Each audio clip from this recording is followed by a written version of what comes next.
telling you, hey, what do you gotta say? Hey, how you doing today? How you doing? Hope you're doing well. Today we're going to talk a little bit about Marilyn Monroe. We're going to do some deets. I'm going to give you some deets on Marilyn. You didn't even know, honey. You're going to be like, who's this lady with these brows talking all these here deets? It's me. It's Amy Lee. That's who. If you'd like to support my channel, PayPal, y'all. ZivaMonaLisa@gmail.com. And I promise you, I'm going to tell you stuff you have never heard.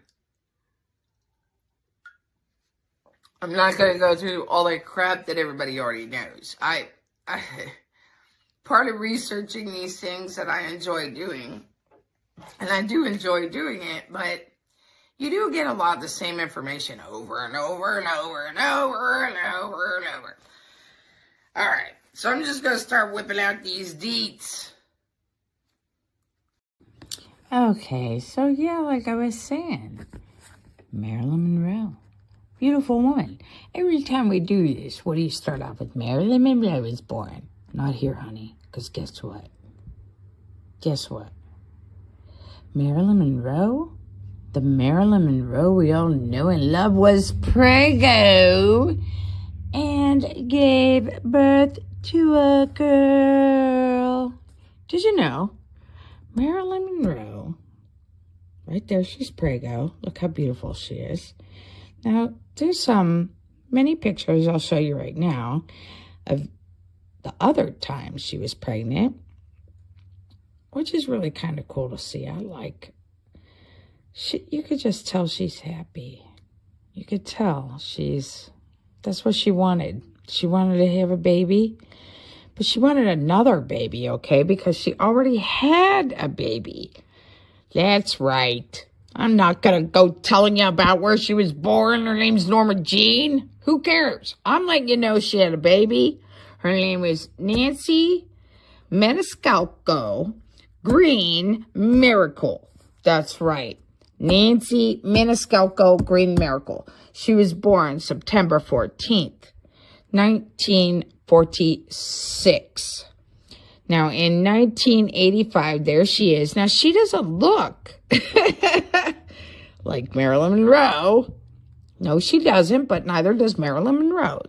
We'll talk about it. So, in 1985, she took a DNA test. At 39 years old, Nancy found out that she was the daughter of the famous Marilyn Monroe. So she ended up, the news got out, and she sued the New Yorker in 2001, letting that information get out. Here's the thing also about good old little Norma Jean. Before she was born, her mom was married twice. Her mom's second husband... Now, this is where the Mexican stuff comes in. Her mom's second husband had a railroad job. Things weren't like they are now. In fact, the United States was nothing like it is now in the 40s. I mean, nothing. It was very vast and a lot of space, okay? There weren't a lot of great jobs, but the railroad was definitely one of them. So she had 2 children before she had Marilyn. So Gladys herself, the mother, she suffered from severe postpartum, usually anyway, but she was a schizophrenic. She's a paranoid schizophrenic. So she wasn't awesome to hang out with. The guy flipped out, lost his mind, and said, to hell with everybody, and he left. He took the 2 kids. It's considered kidnapping. He took a son and a daughter, and he left. Okay, he left. Now, in the meantime, Gladys, she's working.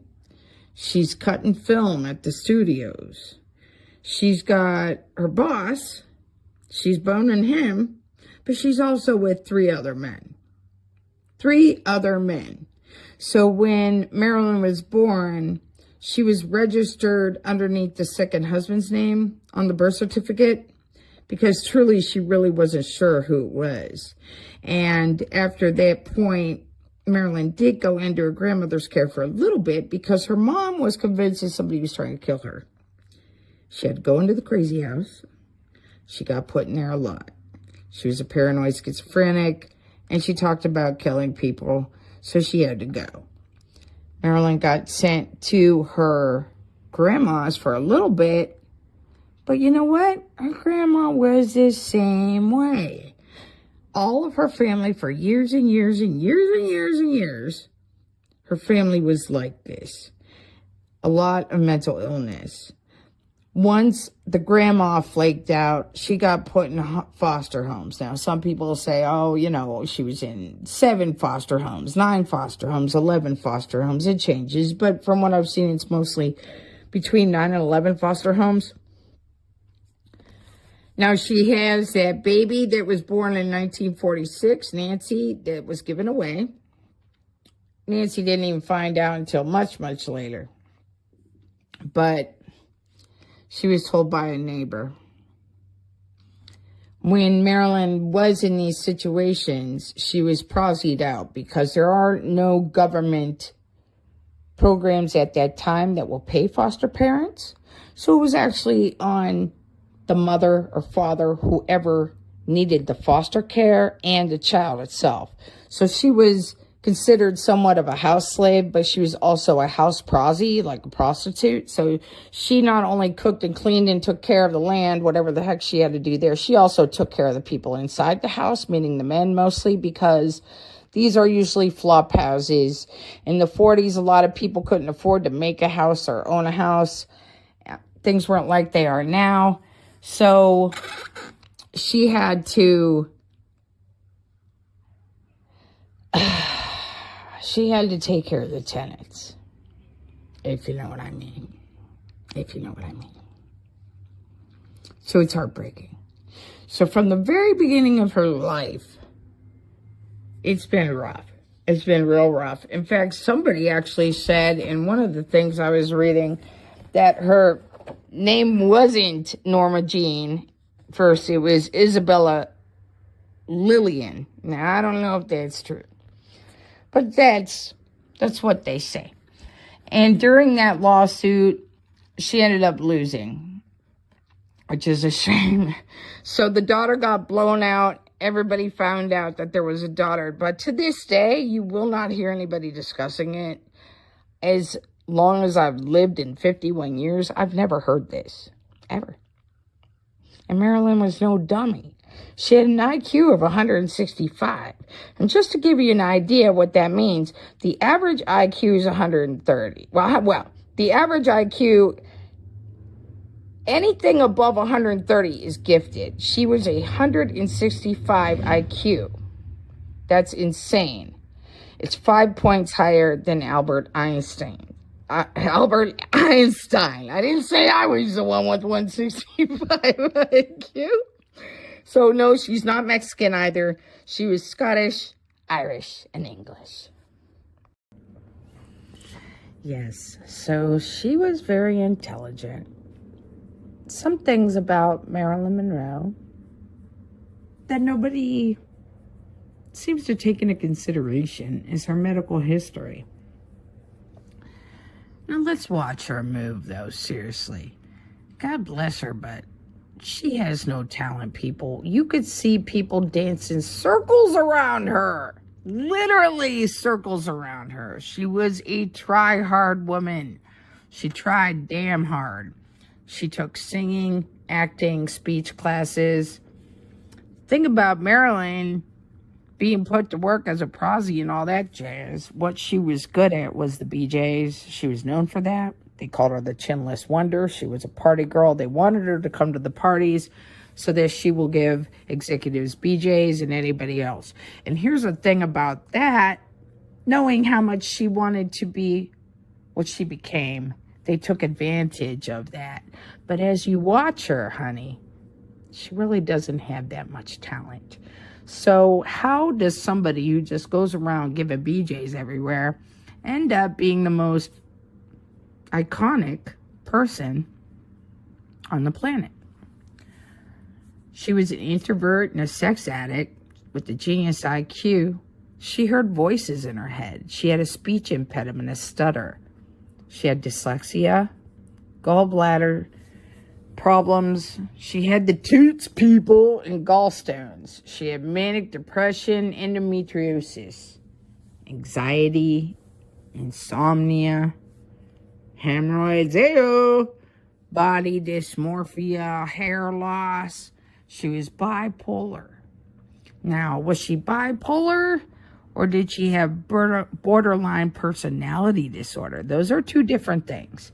So it kind of swifts in between that. She was considered a high-functioning autistic. She was an alcoholic as well as a drug user. When she was found dead, no, she didn't do that, okay? But she had barbiturates, amphetamines, tranquilizers, diet pills. But those were things that she took all the time. Those are things that have been given to her since she started this industry. Since she started the industry as well, she had her widow's peak enhanced with electrolysis because it's a sign of beauty. Her boobs, the boob job situation, she had injections. I know, ahead of her time. Silicone injections, believe it or not. And she actually, I think it was within weeks of her death, she had had more silicone injections. Her teeth were false by time she expired. I can't put my finger exactly when she got those changed. That I cannot tell. She had a brow lift, a chin implant. It's supposed to be a bovine cartilage, but I've also seen where they said it was a synthetic spongy material. So let's discuss who she's dated. She dated Jerry Lewis. Jerry Lewis. He's so doggone funny to me. Doggone it, he cracks me up. She was also with both the Kennedys. John Kennedy and his brother Robert Kennedy. Through the years, what I was seeing is that she actually liked Robert more. That is what I have seen. But my entire life I've been told it was John F. Kennedy that she was in love with and that she was going to destroy his marriage, but that's not the truth. Joan Crawford was a very famous actress. Lola Albright was on a show called Peter Gunn in 1958, as well as Bonanza and Gunsmoke. She was a pretty popular actress at the time. I didn't watch those shows. Paula Strasberg, she was an acting coach, and she's the one that basically taught her how to move her mouth like she's given a BJ. If you watch her sing, that's what she looks like. Bridget Bardot is known as a French fashion icon. Icon's used a lot these days, but she actually is one. Her movie career is extensive, but I don't like anything she has. This is Marilyn Monroe. I can't believe it. She gets into the tub, and she convinced me to get into the tub. So I'm a gentleman. That was Saturday afternoon. I left Monday morning. And you were how old? I was just going to be 16 that December. This was like September, October. Of what year? What would that be? 53, I think it is. 54. Yeah, I was 18. Okay. I was 18, 60? So, yeah, I had to be then. Whenever. Okay, so at 16 years old, you slept with a 28-year-old Marilyn Monroe. Yeah. Actually, he was 15 and she was 33. A 33-year-old woman seduced a 15-year-old. And we're still talking about it. Sam Giancana was a mafia boss in the Chicago outfit. He was in charge of Johnny Russo. Just kind of ironic. Jose Bolaños was a screenwriter. Yul Brynner was an actor, theater. He could dance, sing, do it all. Charlie Chaplin, he's the reason why we have the Coogan Law today.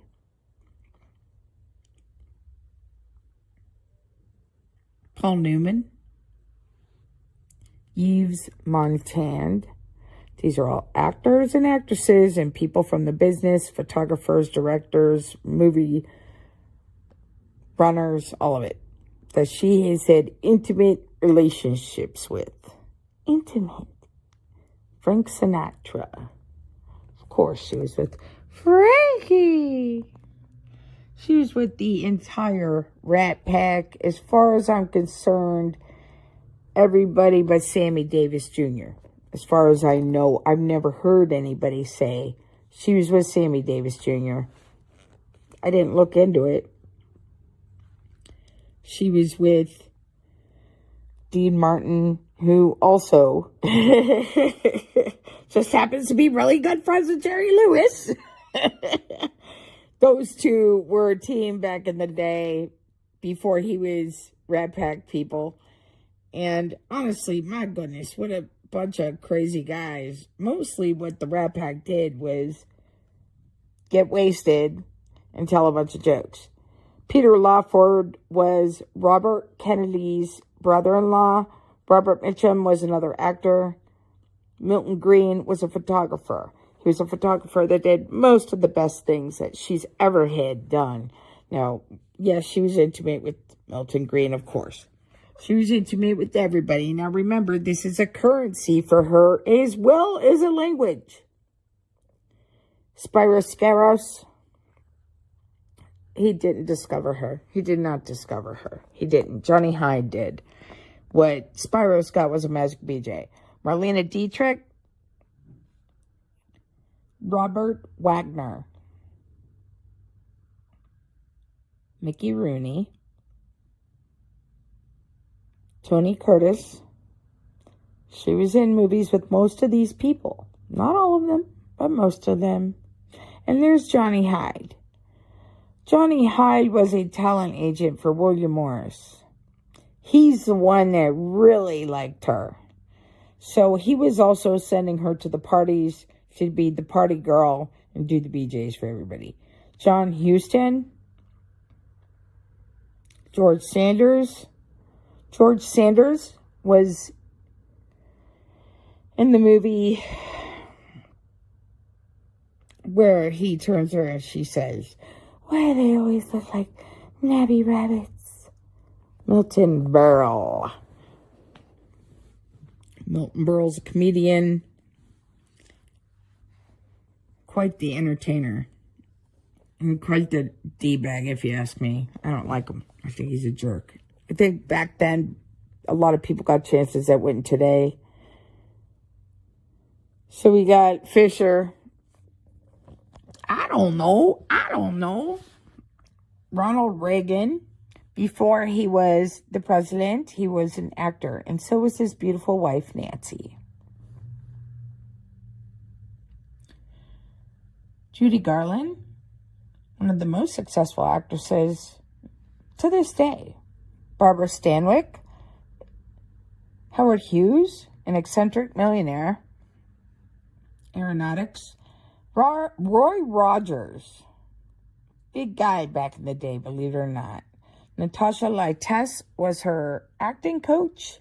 And the reason why I put in that picture is basically what she does with everything, the way she speaks. I think that Natasha Lytess taught her to speak in the manner of a blowjob. And I thought I'd finish off with Sonny Francis because he's my favorite mafia man ever made. My favorite made man. And the best.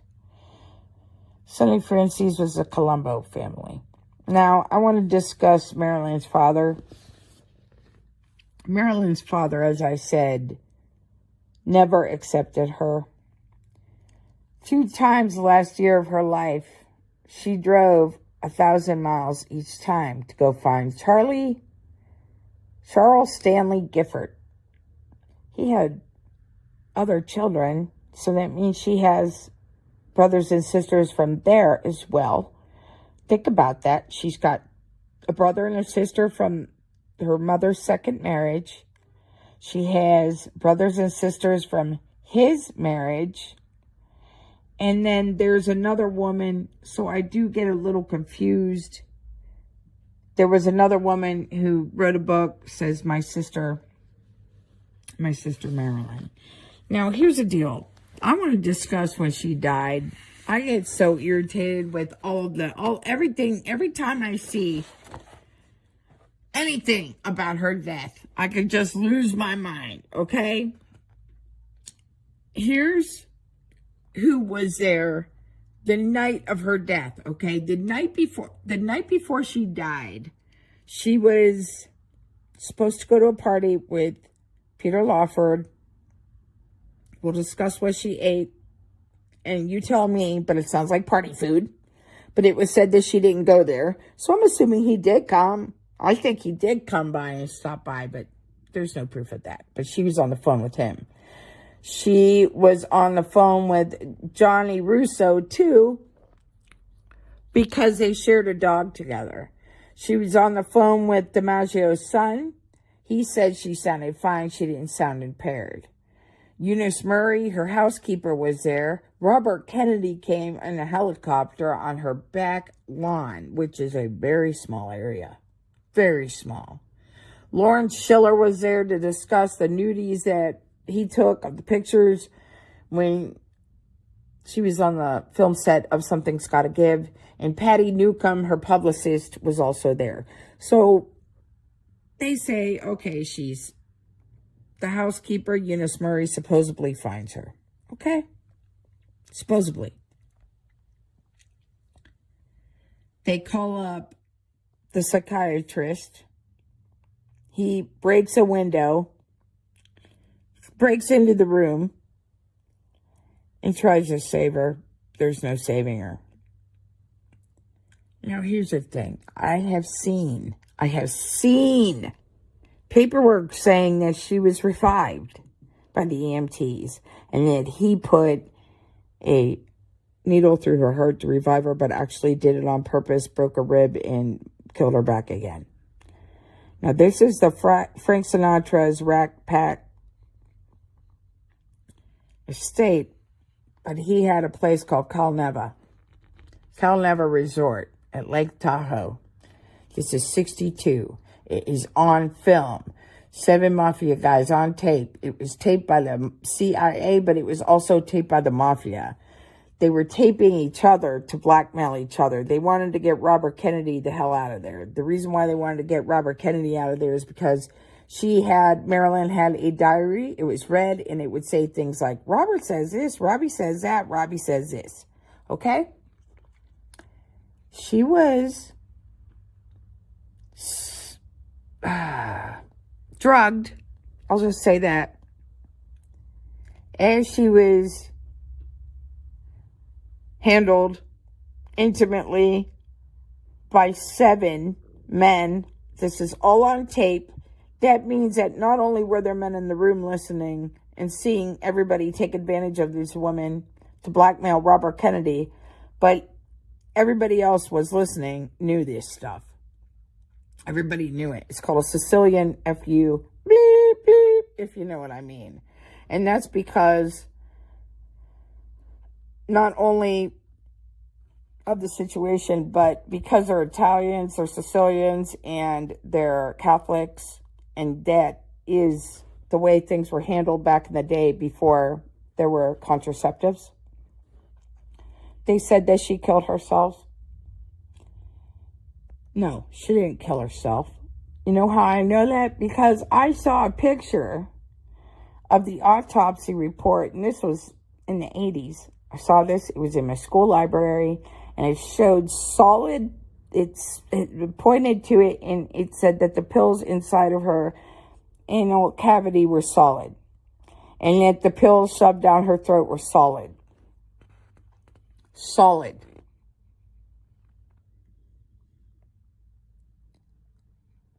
It was a hit. There was a hit. It was decided.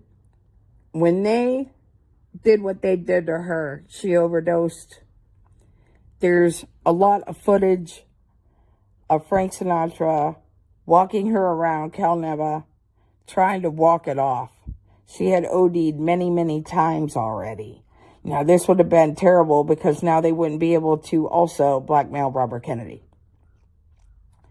So she found out that Robert knows and everybody knows. She made a plan to meet him. She is known for saying, if I don't get to talk to Robert, then I'm going to the papers. She was going to go to the papers. She wanted to discuss her new movie, but she was going to blow lit out. She had it. She knew that she was used as a pawn, and she wanted him to fix that. He needed to fix it.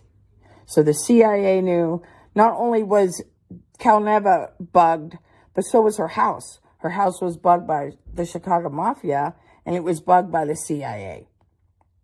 And I'm sure it was probably bugged by Kennedy himself. One of them, correct?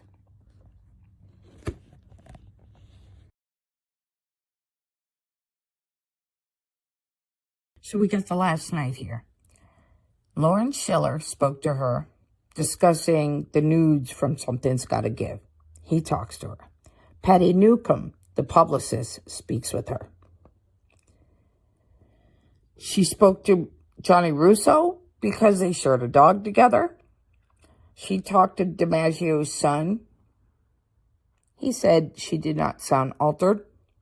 She spoke with Eunice Murray, who is her housekeeper, and Robert Kennedy showed up at the house in a little helicopter on her back lawn.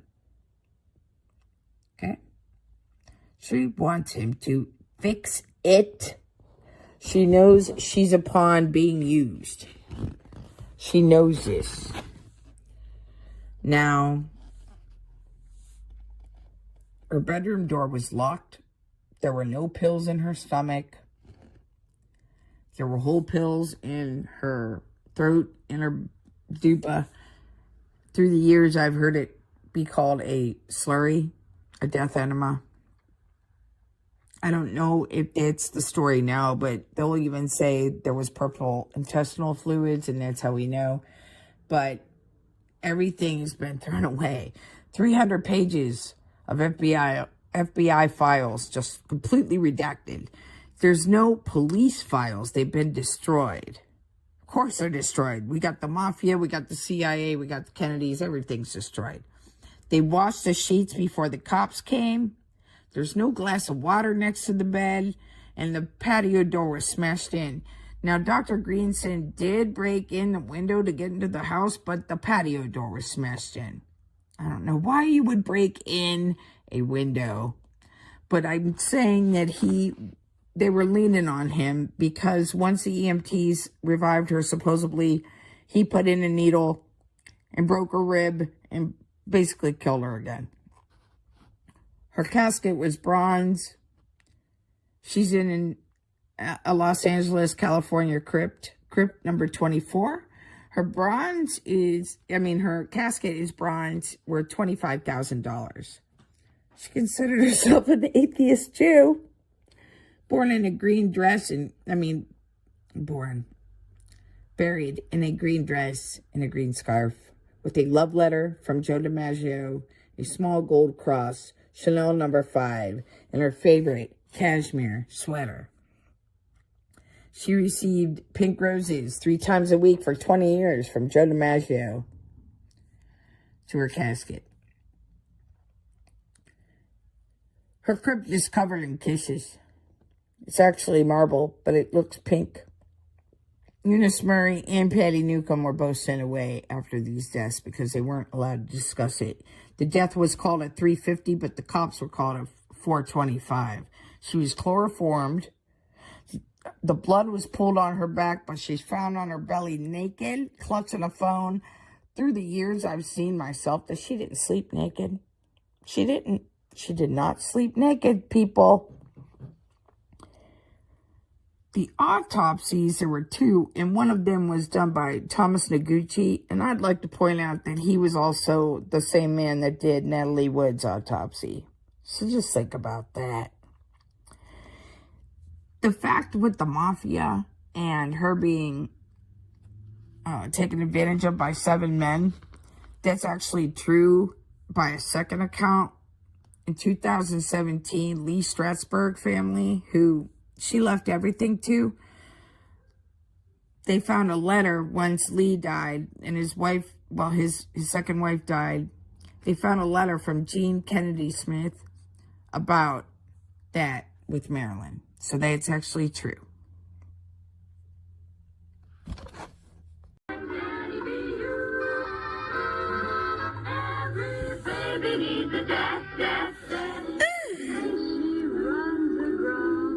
Okay, you know it's true. Girl, you know it's true. So, we all need a daddy.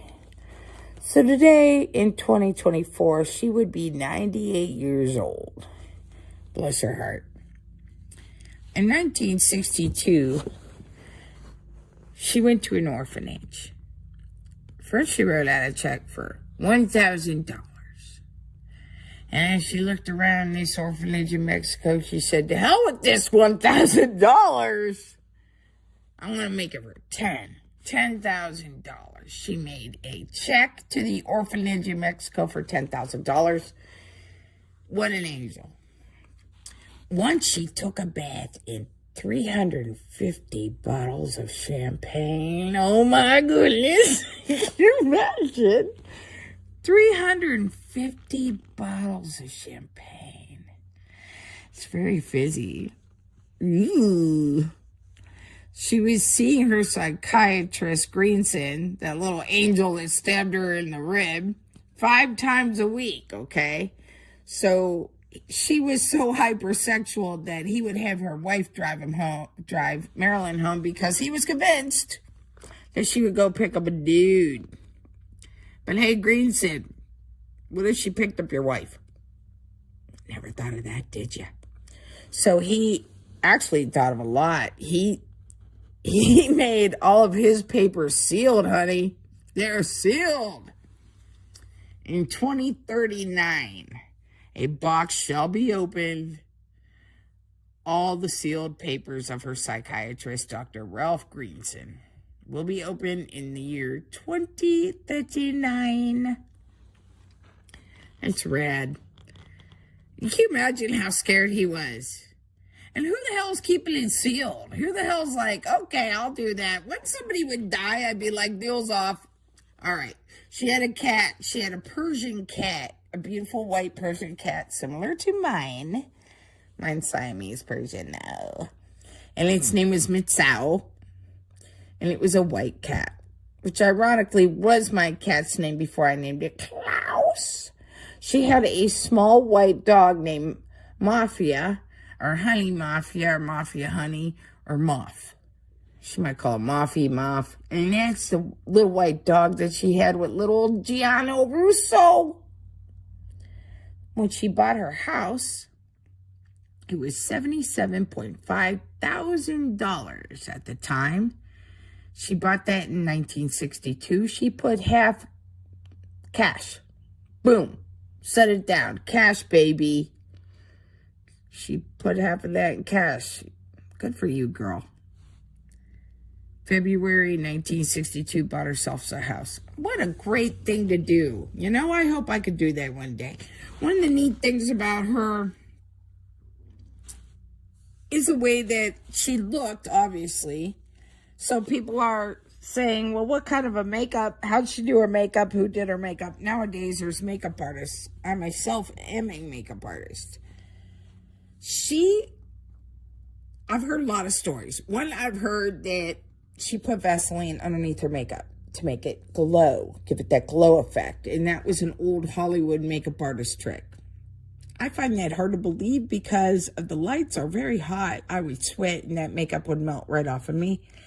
Some people said that she would drug herself so much and be so dead asleep and be so lazy and take so long that they put the makeup on for her while she's sleeping.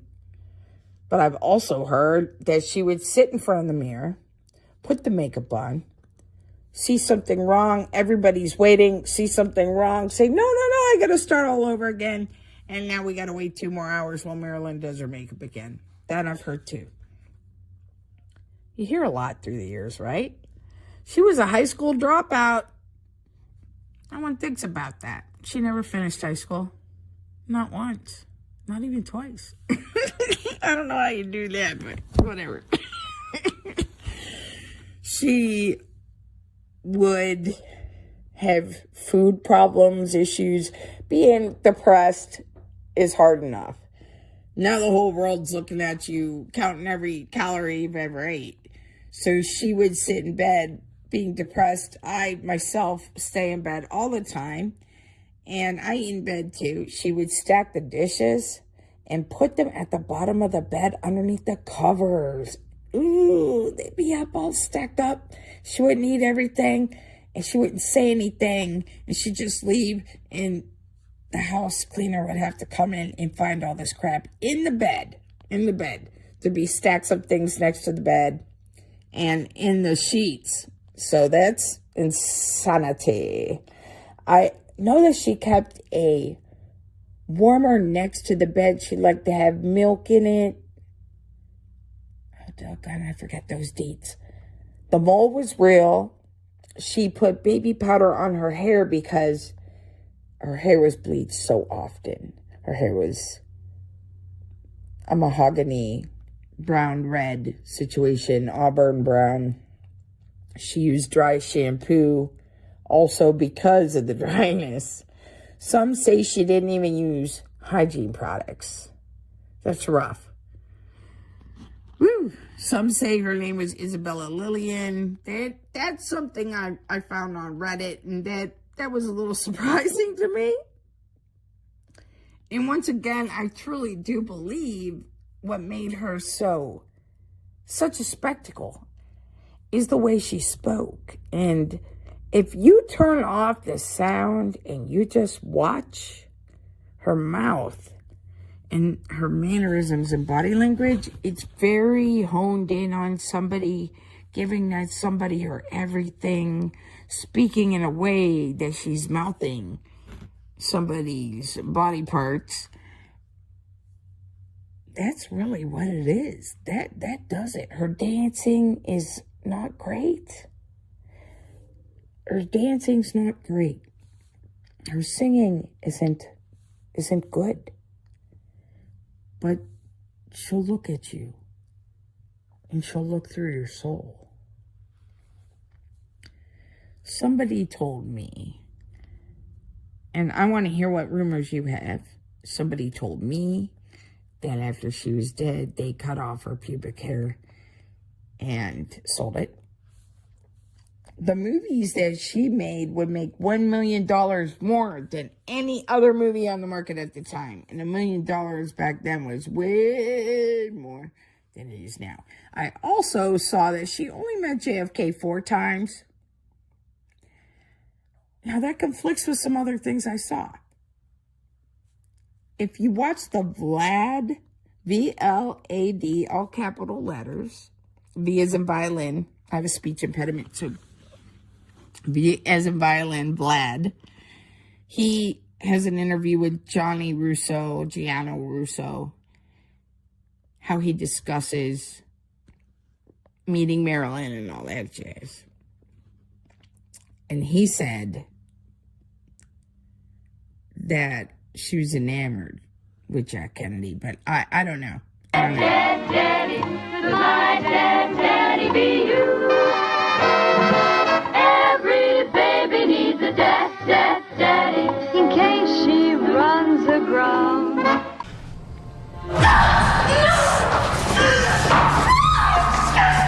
Stop it, please! Please, let me go around here.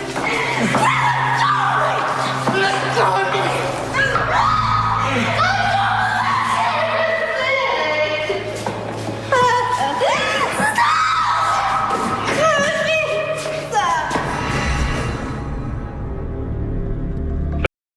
So let's discuss the husbands. There was a scene from a Lifetime movie that got me to this day. I put Joe first. She married Joe in 54. He got her out of that place. She did end up going to another one for 3 weeks, but he got her out. She went in there because they blamed her for Clark Gable's death. They got divorced, but he loved her so much. He really, really loved her. I would have to say that Arthur Miller was more cruel mentally than Joe DiMagio, in my opinion. DiMagio blamed the Kennedys till the day he died for Marilyn's death. He loved her. He paid for her funeral. Then there's Arthur Miller. There's that incompatibility. They got married in 56 and got divorced in 61. He was a writer. I understand why she married him. She was a genius. She was a genius. And I understand why he married her. She was a genius. But man, oh man, was she beautiful, right? So beautiful. And as we know, her first husband was James Daugherty, who she married out of convenience, some might say. And that is true. But he was a handsome man. He wasn't